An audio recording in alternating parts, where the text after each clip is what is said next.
শান্তি। আজ ২৭শে মে ২০২৬ আমরা সবাই বাবার অমূল্য মধুর মহাবাক্য শুনব। ওম শান্তি। মিষ্টি বাচ্চারা, কালের কাল বাবা এসেছে তোমাদের কালের উপর জিত প্রাপ্ত করাতে। মনমনাভবের মন্ত্র দ্বারাই তোমরা কালের ওপর জিততে পারবে। আজকের প্রশ্ন, রুহানি বাবা তোমরা রুহানি যাত্রীদের কোন একটা বিশেষ শিক্ষা দেয়? উত্তর, হে রুহানি যাত্রীরা, তোমরা দেহ অভিমান ছেড়ে দেহি অভিমানী হও। রাবণ অর্ধেক কল্প তোমাদের দেহ অভিমানী বানিয়েছে, এখন আত্ম অভিমানী হও। এই রুহানি জ্ঞান সুপ্রিম রুহুই তোমাদের দেয়, আর কেউ দিতে পারে না। ওম শান্তি। বাচ্চারা নিজের বাবার মহিমা শুনেছে। গাওয়া হয় যে উঁচু থেকে উঁচু হলো ভগবান, ও হলো সব আত্মার বাবা। বাকি যা কিছু আছে নিজেদের মধ্যে সবাই ব্রাদার্স হয়, আর সবার বাবা একজন হয়, ও হলো শিব বাবা। বাবা বুঝিয়েছে যে হে বাচ্চারা, ভক্তিমার্গে তোমাদের দুটো বাবা আছে, লৌকিক বাবা আর পারলৌকিক বাবা। রচয়িতা থেকে রচনারা বর্ষা পায়। ওটা হলো হদের বর্ষা, এটা হলো বেহাদের বর্ষা। বেহাদের বাবা একজনই হয়, যার থেকে বেহাদের বর্ষা পাওয়া যায়। ও হলো নিরাকার, ওনার নাম হলো পরমপিতা পরমাত্মা শিব। বলাও হয় শিব পরমাত্মায় নমঃ। ও হলো উঁচু থেকে উঁচু। তোমাদের বুদ্ধি চলে যায় নিরাকার বাবার দিকে, ও থাকে পরমধামে, যেখান থেকে তোমরা আত্মারা আসো। বাবাও ওখানেই থাকে, ও হয় সবার সদ্গতি করা বাবা। তার মধ্যেও ভারত পরমপিতা পরমাত্মার বার্থ প্লেস হয়। শিবজয়ন্তীও এখানে পালন করা হয়। ওই রুহানি বাবাকে জ্ঞানের সাগর, পতিত পাবন, লিবারেটর গাইডও বলা হয়। ওই দুঃখকর্তা সুখকর্তা হয়, এটা ভারতবাসী জানে। এটা দুঃখধাম হয়, ভারতই সুখধাম ছিল।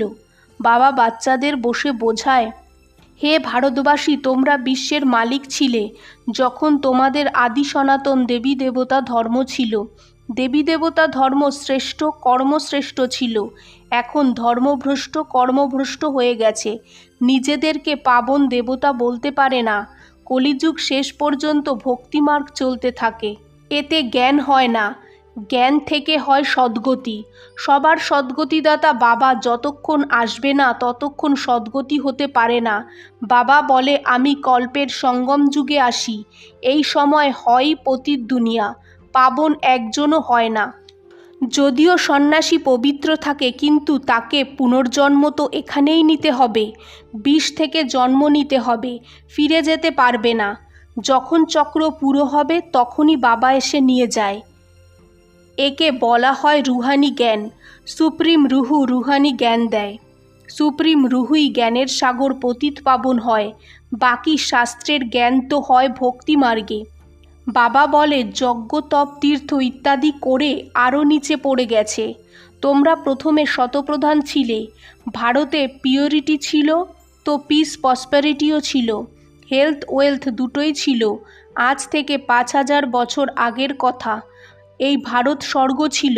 এই সময় আর কোনো ধর্ম ছিল না, শুধু একটাই আদি সনাতন দেবী দেবতা ধর্ম ছিল, যেটা পরমপিতা পরমাত্মা স্থাপন করেছে। স্বর্গের স্থাপনা তো ওই করে, মানুষ তো করতে পারে না। এমন তো বলা হয় না যে শ্রীকৃষ্ণ রচয়িতা হয়। রচয়িতা একজন নিরাকার শিব হয়, বাকি সব হলো ওনার রচনা। রচয়িতার থেকেই রচনারা বর্ষা পায়। বাবা বোঝায়, আমি তোমাদের বেহাদের বাবা হই, তোমাদের বেহাদের বর্ষা দেই ২১ জন্মের জন্য। সূর্যবংশী চন্দ্রবংশী পবিত্র ধর্ম স্থাপন করি। ব্রাহ্মণ ধর্ম হলো চটি, সব থেকে উঁচু হলো রুহানি বাবা। রুহুদের নিজের সমান বানায়। বাবা হলো জ্ঞানের সাগর, সুখের সাগর, তো তোমাদেরও বানায়। ভারতই সুখধাম ছিল, এখন তো দুঃখধাম হয়। বাবা কিভাবে আসে এটা কেউ জানে না। সত্যযুগ শুরু থেকে কলিযুগ শেষ পর্যন্ত এই সারা হিস্ট্রি জিওগ্রাফি ভারতের হয়। এই লক্ষ্মীনারায়ণ কত হেলদি ওয়েলদি ছিল, কখনো অসুস্থ হতো না। এখন কালের ওপর বিজয় পাওয়ার শিক্ষা নিচ্ছে। বাবা যাকে কালের কাল মহাকাল বলা হয় ও তোমাদের কালের উপর বিজয়ী বানায়। নামও শুনেছ, শিবায় নমঃ। তোমরা এমন তো বলবে না যে পরমপিতা সর্বব্যাপী হয়, একে বলা হয় ধর্মের গ্লানি। বাবার গ্লানি করে। এখন এটা হলো কল্পের সঙ্গমের সময়। এই সময়ে বিনাশকালে বিপরীত বুদ্ধি বলা হয়। এখন বিনাশ তো সামনে দাঁড়িয়ে আছে। গীতাতেও লেখা আছে যাদব কৌরব পাণ্ডব কি করত। সব শাস্ত্রের শিরোমণি শ্রীমদ্ ভগবদ্ গীতা হয়। এর থেকেই অন্যান্য শাস্ত্র বেরিয়েছে। তোমরা জানো গীতা হয় ডিটি ধর্মের শাস্ত্র। বাবা বলে আমি তোমাদের শূদ্র থেকে ব্রাহ্মণ বানাই, তারপর দেবী দেবতা বানাই। আবার তোমরা ক্ষত্রিয় বৈশ্য শূদ্র হও। বাবা বোঝায় তোমরা 84 জন্ম কিভাবে নাও। সব থেকে বেশি জন্ম ও নেয় যে প্রথম সত্যযুগে আসে।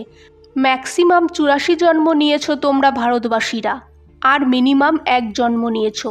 এটাও বাবা বসে বোঝায়। বাবা ছাড়া কাউকে জ্ঞানের সাগর বলা যায় না। পতিত পাবন জ্ঞানের সাগর বললে বুদ্ধি উপরে চলে যায়। বাবাই সবাইকে লিবারেট করে, ফিরিয়ে নিয়ে যায়। সবার সদ্গতি এক বাবাই করে। সবার সদ্গতিদাতা এক বাবাই হয়। আচ্ছা, তারপর সবার দুর্গতি কিভাবে হয়? সদ্গতি সত্যযুগকে, দুর্গতি কলিযুগকে বলা হয়। বাবা বলে আমি কল্প তোমাদের বাচ্চাদের এসে সদ্গতি দেই।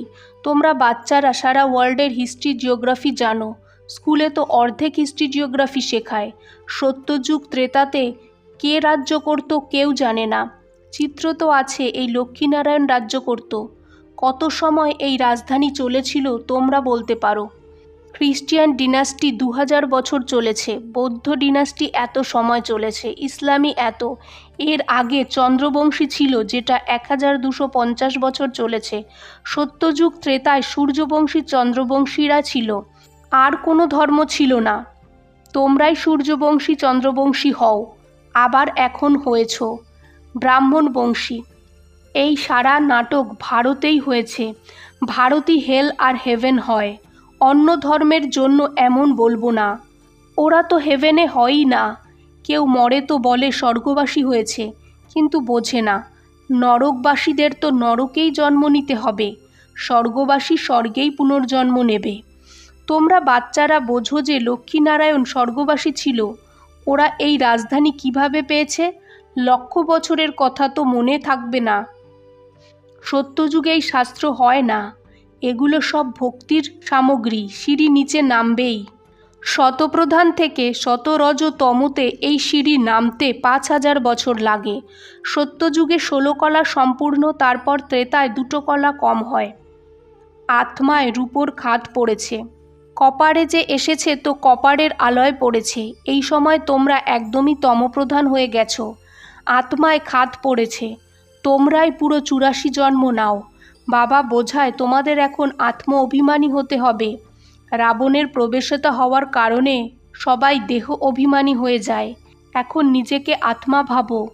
আমরাই 84 জন্ম নিয়ে ভিন্ন ভিন্ন পার্ট বাজিয়েছি। এখন 84 চক্র পুরো হয়েছে। এখন তো শরীরও জর্জরীভূত হয়ে গেছে। দাপর থেকে রাবণ রাজ্য হয়, সত্যযুগে হয় রামরাজ্য। সত্যযুগে তোমরা আত্ম অভিমানী ছিলে, দাপর কলিযুগে তোমরা দেহ অভিমানী হয়ে যাও। না আত্মাকে না পরমাত্মাকে জানো। বাবা বোঝায় আত্মা একটা স্টার হয়, ভ্রুকুটির মাঝখানে চমকায় আজব সিতারা। ওকে দিব্য দৃষ্টি ছাড়া দেখা যায় না। ও একদমই সূক্ষ্ম হয়। আত্মাই এক শরীর ছেড়ে অন্যটা নেয়। আমরা আত্মারা 84 জন্ম নিয়েছি। পরমপিতা পরমাত্মাও বিন্দি হয়। ওনাকেই জ্ঞানের সাগর পতিত পাবন নলেজফুল বলা হয়। পরমপিতা পরমাত্মার মধ্যেই সৃষ্টির আদি মধ্য অন্তের জ্ঞান আছে। বীজরূপ হওয়ার জন্য ওনাকে সৎচিৎ আনন্দ স্বরূপ বলা হয়। বাবার যে জ্ঞান আছে এটা শোনাতে হবে। এটা হলো স্পিরিচুয়াল নলেজ। রুহুর বাবা রুহুদের পড়ায়। এখন বাবা শতপ্রধান হওয়ার শিক্ষা দেয়। মা মে কম ইয়াদ করো। ভগবানুবাজ। গীতার ভগবান শিব বাবা হয়। আচ্ছা, মিষ্টি মিষ্টি সিকিলাদে বাচ্চাদের প্রতি মাতপিতা বাপদাদার ইয়াদ প্যার আর গুড মর্নিং। আজকের ধারণা 1, রুহানি যাত্রা করতে হবে আর করাতে হবে। নিজেকে শতপ্রধান বানানোর জন্য বাবাকে ইয়াদ করতে হবে। আত্ম অভিমানী হওয়ার পুরোপুরো পুরুষার্থ করতে হবে। 2, কালের উপর বিজয় পেতে বাবার শিক্ষাকে ধ্যানে রাখতে হবে। নিজেকে রুহু ভেবে রুহুদের জ্ঞান দিতে হবে। আজকের বাপদাদার মধুর বরদান। বাপদাদার কর্তব্যকে নিজের নিশানা করানো বাচ্চারা মাস্টার মর্যাদা পুরুষোত্তম ভব। বিস্তার। নিজের জিনিস দেখো, অন্যের কামাইকে কখনো নজর দিও না।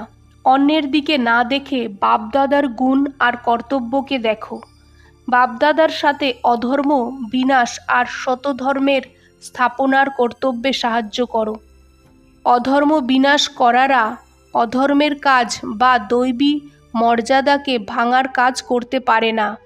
ও মাস্টার মর্যাদা পুরুষোত্তম হয়। আজকের স্লোগান, নলেজফুল হয়ে ব্যর্থ প্রশ্নকে সোহা করে দাও তো সময় বেঁচে যাবে। ওম শান্তি।